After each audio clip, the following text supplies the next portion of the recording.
Hi friends आमी Sam और आज आमी एसेছি Xiaomi বা সাহা টেলিকম স্টোরে। আমার কাছে যে হ্যান্ডসেটটি আছে সেটি 2018 মডেল আর সেই ফোনটির নাম হচ্ছে Redmi Note 7 Pro।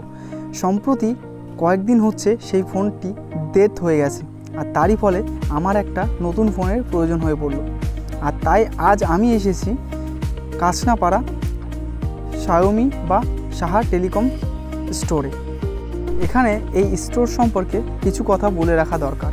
স্টোরটি কিন্তু বেশ বড় আর এখানে Redmi, Realme, Vivo, Oppo, OnePlus এছাড়াও আইফোন এবং স্যামসাং ফোন তোমরা পেয়ে যাবে। তো আমি ভাবতে বসেছি কি ফোন নেব। অবশেষে পথ কিন্তু পাওয়া গেল আর এই দাদার রেকমেন্ডেশনে আমি নিয়ে ফেললাম স্যামসাং গ্যালাক্সি A15 5G।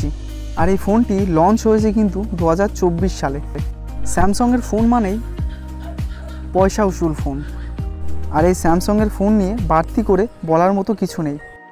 সর্বপ্রথম যে কাজটি করলাম সেটি হচ্ছে বিলটাকে পেমেন্ট করলাম আর তারই ফলে বিলের একটা কপি আমাকে দেয়া হলো স্টোর থেকে।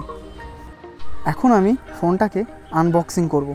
স্যামসাং গ্যালাক্সি A15 ফোনে দেওয়া হয়েছে 6.5 ইঞ্চির সুপার অ্যামোলেড ডিসপ্লে, যেখানে রয়েছে 90 হার্জ রিফ্রেশ রেট আর তারই সাথে রয়েছে 5000 এমপিআরের ব্যাটারি। আরও রয়েছে 25 ওয়াটের ফাস্ট চার্জিং সাপোর্ট। এখানে ব্যবহার করা হয়েছে অক্টাকোর প্রসেসর আর অন্যান্য ফিচার্সের ভিতরে রয়েছে 8GB র্যাম আর 256GB রোম। ফোনের সাইডে রয়েছে সাউন্ড মাউন্টেড একটি ফিঙ্গারপ্রিন্ট সেন্সার। তোমাদের মনে হয়তো প্রশ্ন হতে পারে যে আমি স্যামসাংয়ের সেট কেন নিচ্ছি, এত সিরিজ থাকতে এস সিরিজ আছে যেটা স্যামসাংয়ের খুব ভালো ব্র্যান্ড এবং খুব ভালো একটা সিরিজ, এটা থাকতে আমি শুধু এ সিরিজের ফোন ব্যবহার করছি কেন? এর পেছনে দুটো কারণ আছে। হচ্ছে আমরা যখন ইংরেজিতে ওয়ার্ড পড়ি তখন সর্বপ্রথম যে ওয়ার্ডটা আমরা পড়ি সেটা হচ্ছে এ, তাই আমিও সর্বপ্রথম স্যামসাংয়ের এ সিরিজ দিয়ে শুরু করলাম। এ সিরিজ যদি ভালো পারফরমেন্স দেয় তবেই না হয় এস এম এসবের কথা ভাবা যাবে।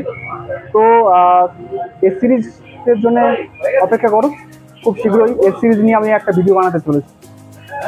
স্যামসাংয়ের একটা সেট ব্যবহার করব আর সেই শখটা পূরণ করার জন্য আমি আজকে এসেছি স্যামসাং গ্যালাক্সি A15 সেটটা নিতে। ফোন কিনতে গেলে সর্বপ্রথম যে বিষয়টার দিকে আমরা লক্ষ্য করি সেটি হচ্ছে ক্যামেরা, আর তারই ফলে Samsung Galaxy A15 triple Real ক্যামেরার সেট আপ রেখেছে আর যার প্রাইমারি ক্যামেরা 50 মেগাপিক্সেল